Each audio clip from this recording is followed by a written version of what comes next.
அஸ்ஸலாமலைக்கும். Hi friends. இன்னைக்கு காலைல பசங்களுக்கு சப்பாத்தி செஞ்சு சாப்பிட வச்சு அனுப்பிட்டு, வீட்ல சின்ன சின்ன வேலைகள்லாம் இருந்தது. எல்லாமே முடிச்சுட்டு, நமக்கு கொஞ்சம் ஃப்ரீ டைம் இருக்கணும்னு தான் எல்லா வேலையும் சீக்கிரமா ரெடி பண்ணிட்டு இருந்தேன். நமக்கு எல்லா நாளும் ஒரே மாதிரி இருக்காது மைண்ட் செட்டு. ஒரு நாள் ஃபுல்லா வேலை செஞ்சுட்டே இருக்கணும்னு தோணும்.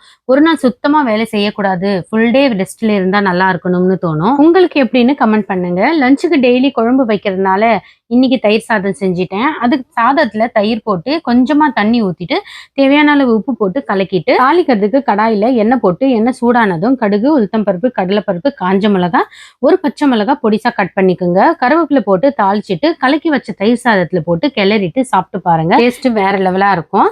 கிச்சன் வேலை எல்லாம் முடிச்ச பிறகு ஃப்ரீ டைம்ல என்ன பண்ணுவேன்னா, அமேசான், மீஷோ, பிளிப்கார்ட் அந்த மாதிரி ஷாப்பிங் ஆப்லாம் இருக்குது இல்ல, அதுல உட்காந்து கிச்சன் ப்ராடக்ட் பார்ப்பேன், ட்ரெஸ் பார்ப்பேன். முக்கியமா 2 ஆப்லயும் ப்ராடக்ட் கம்பேர் பண்ணி எதுல விலை கம்மியா இருக்கு, எதுல குவாலிட்டி நல்லா இருக்குன்னு பார்த்துட்டு இருப்பேன். நீங்க ஃப்ரீ டைம்ல என்ன பண்ணுவீங்கன்னு கமெண்ட் பண்ணுங்க.